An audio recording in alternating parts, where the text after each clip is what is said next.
processor, so you actually have 8 functional processors. So parallel processing, okay. So computers use parallel processing, and you can use parallel processing too. You handle multiple tasks, okay, juggle multiple tasks. You know, a lot of things, as you start one thing, okay, a lot of things may not be depend on you, the only person. So you start some project, you start one project, okay, pass it on to another person, okay, while you're waiting for other people or other, for example, like sequencing, okay, you send the gene, the DNA off to the sequencing lab. They're not going to give it back to you right away. It takes several days, or at least the fastest turnaround probably is 24 to 48 hours, right? So what are you going to do in that 24 to 48 hours? Okay, sit around, wait for the result, and do something else, right? Parallel processing. Well, the multitasking, so it will minimize your downtime, okay? So that's how you get more things done. So happiness lies in the joy of achievement and the thrill of creative effort. That's the core of being a scientist. The investigation and discovering new truth, new facts. Okay, that's the thrill of discovery, or the thrill of the creative effort is your happiness as a scientist. So, like Dr. Lee stressed earlier, scientists need to be honest, no fraud. Okay? Because scientists in the core is the discoverer of truth. Okay? Truth is the foremost, it's almost like a religion, that we seek the truth. And as a scientist basically the training, the PhD training, okay? In addition to seeking the knowledge, actually it's just an exercise. Okay? It trains you in the thinking, in the scientific method. And so it's all like a practical, your dissertation is like a practical exercise that you practice the scientific method, starting from the theory to the prediction, and then you do the experiment and make the observations and then make a conclusion about your theory. That your thesis, your dissertation, is the record of that exercise. Okay, that basically trains you as a scientist. Okay, from then on, from that point on, after you get your PhD degree, what you are going to do in your career as a true scientist, as a mature scientist, may be something totally different. Okay, maybe have nothing to do with what your PhD thesis is about or dissertation is about. Okay, so my PhD dissertation was about the biochemical basis of a circadian rhythm in Aplysia californica, okay, which is a sea slug. Okay, so what does that PhD dissertation have to do with what I'm doing right now in research? Nothing. Okay. Well, except that I still use the techniques of running electrophoresis, running gels, and doing Western blot. Other than that, I don't really use anything. But the scientific method that I learned stays with me. That's how I become a scientist. Okay. So the mechanics of how to find out the truth. Okay, in the toolbox of in the scientific toolbox, the probability and statistics is very important. Okay, so the statistics is the I guess I already talked about in my statistics lecture. That is the logic. That is how we think. That's how we come out that's how we discover the truth. Okay, then we distinguish the myth from the truth or from fallacy. So one of the person in the audience earlier raised the question of how to become a PI or how to be a good independent PI. So in order to do independent research, okay, first you have to pick a relevant or important question to work on, okay? So the people's life is finite. Okay? The amount of productive life or the number of productive days in our life is limited. So in order to spend our effort, we have to make sure that our effort is spent on something that is important, relevant, and first of all, that we'd love to devote our effort to. Okay.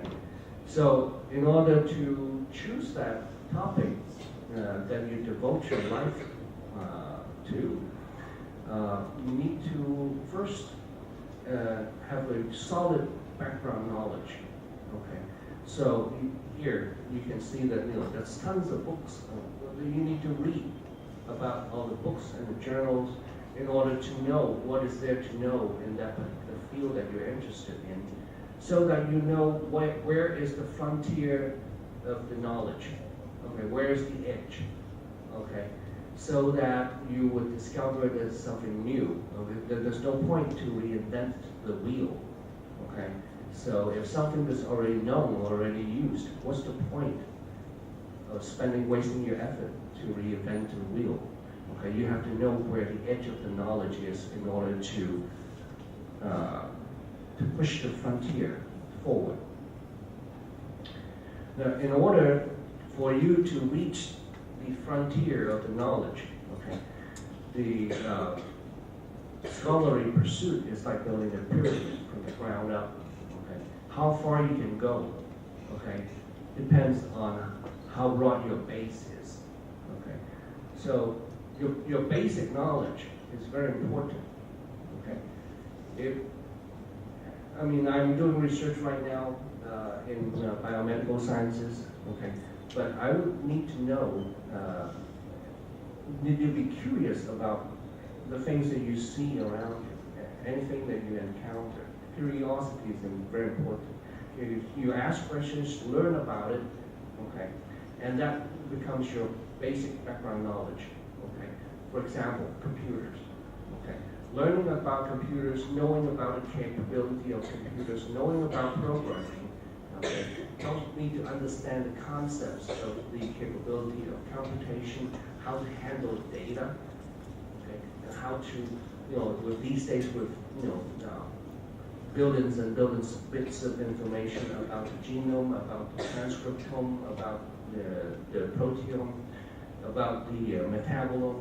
Okay, what is the methodology to mine that data, to abstract the information, to look at the big picture, and from that information and test your hypothesis. How do you do that?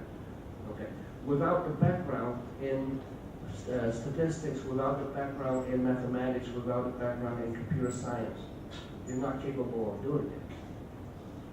Okay, so therefore the broader the base of your knowledge is, it would help you to reach the goal, the particular point of field of knowledge that you want to, that you're working on. That helps you to be able to get higher because you have a broader base to build that pyramid of scientific or scholarly pursuit. Okay, that's all I have.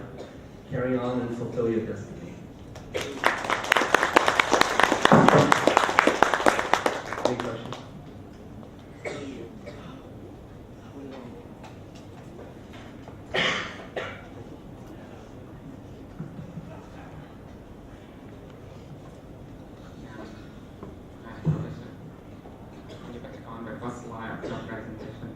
First slide? First slide. Okay. So I'm going to try again.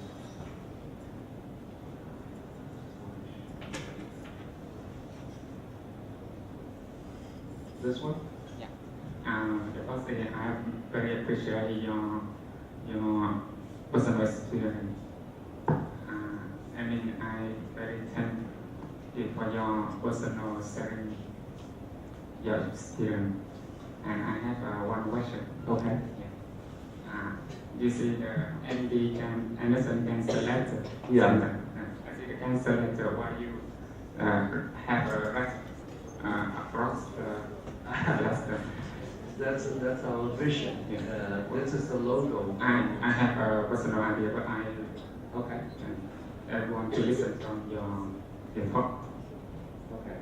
So the Anderson logo with the red line across the word cancer, that is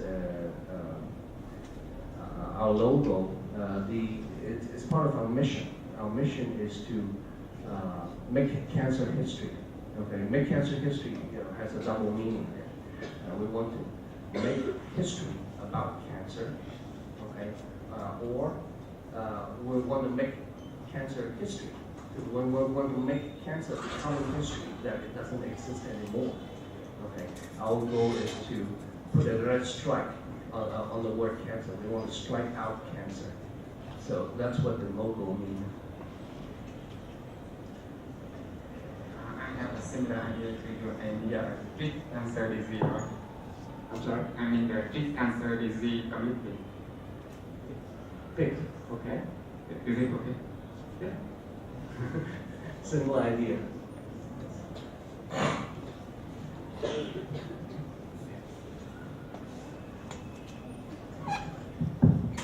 Thank you for sharing with us your life stories. Very interesting.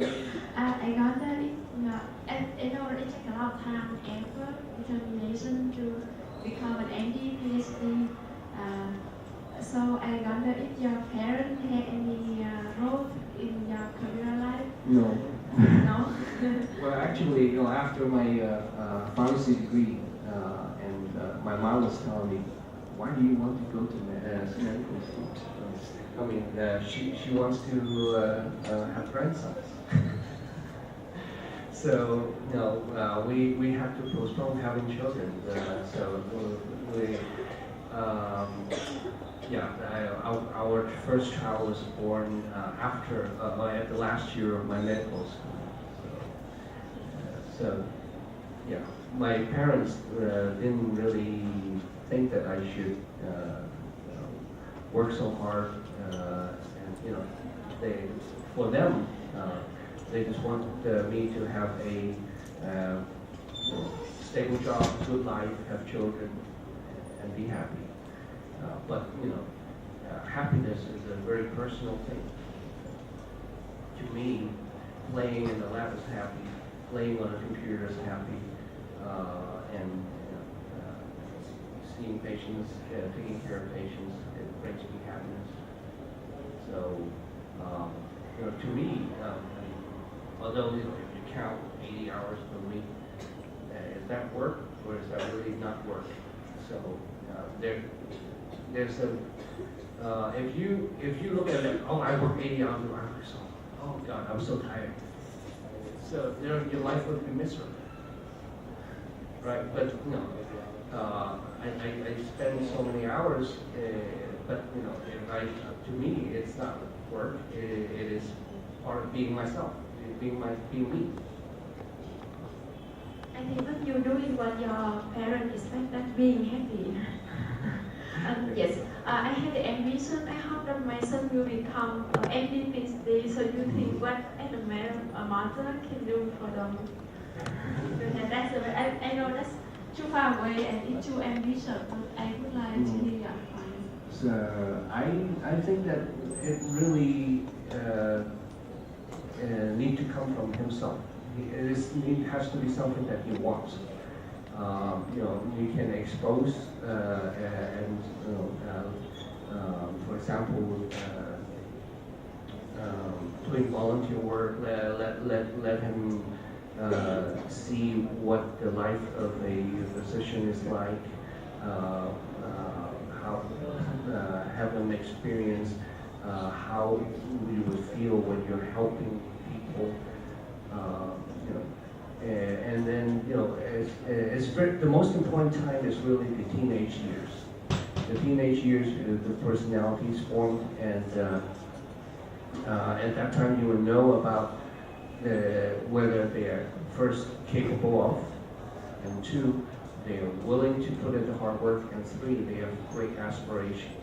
Okay? If they don't have aspirations and high goals, then they won't work on it. You know, a lot of the young people would love to play video game, you know, shooting guns, playing war games on computer rather than studying. Okay. All right, Lee. Okay, let's take a 5-minute break. We have one question.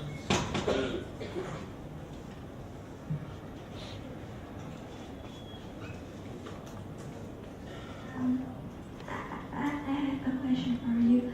I see that you got an internship for your whole internship, like a scholarship. A scholarship? Yeah. But I mentioned about internship.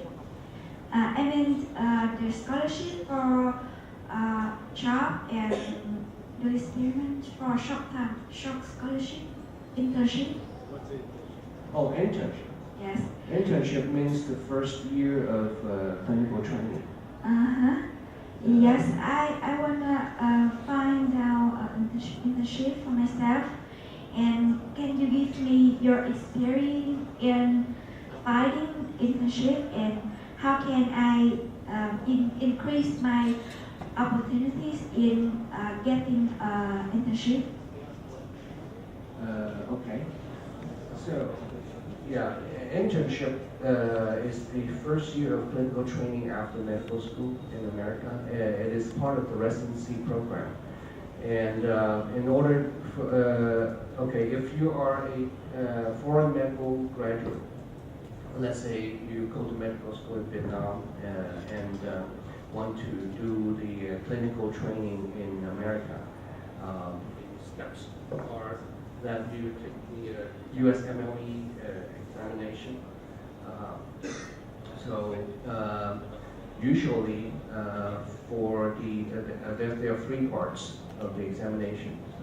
So if you score in the 95 percentile or higher, then it would be likely that you can match for a spot in the internship and residency programs in America. Because for foreign medical graduates, the competition is very stiff. Because a lot of the physicians from the Middle East and from India and China are competing for these spots. There's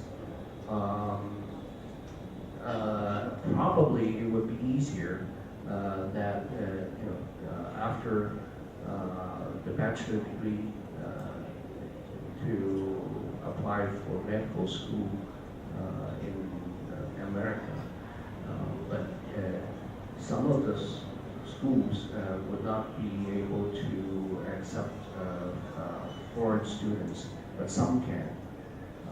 But again, the scores need to be very high. Okay, I have another question. I see that in Vietnam, no, in my own view, I see that if a country wanna apply the science,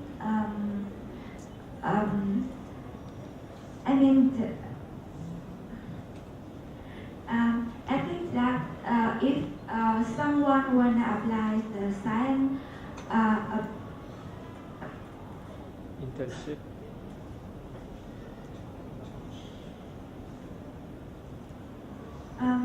in Vietnam, the doctor, in medical will be separate to the science.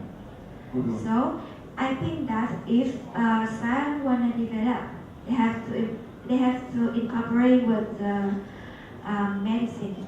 So however, in Vietnam it's different. So can you show me how can I or how can I make incorporations between medicine and science. So I guess it is difficult if there's no formalized way of connecting the two disciplines. But it shouldn't stop you because among your friends or your peers or old classmates, there gotta be someone that is becoming a doctor or a scientist. Okay, so collaboration, building a collaborative network is very important. So you can start with your friends, your peers, and they're in different fields, okay, and meet with them, talk to them, and so that you would learn from them what is relevant or important questions from the clinical science, and then talk, communicate, and see what you have in common. Maybe the things that you know can teach the clinicians, and then the clinicians, the problems that they encounter or the difficulty that they can encounter, maybe inspire you with a new question for research. Okay, so at MD Anderson, the good thing about MD Anderson is that the collaboration between the clinicians, the doctors that see patients, and the basic scientists is very strong. A lot of times, you don't have to be a physician scientist that have both degrees. A lot of times, you have one degree, but have friends that are experts in other fields, and communicate and talk and form teams. Okay, when you have a team of different people with different expertise and training background together,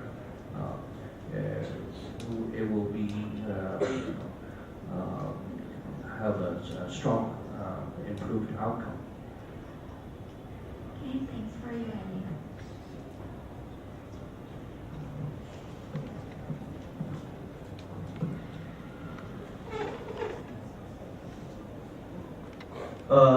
Mình có thông báo là bây giờ các bạn sẽ nghỉ giải lao, tại vì các câu hỏi về học bổng hợp tác mình sẽ có 2 bài nữa, là anh Linh trình bày về cách để các bạn xin học bổng ở Mỹ và kinh nghiệm học tập ở Mỹ và cách đề tài hợp tác mà MD Anderson triển khai ở Việt Nam.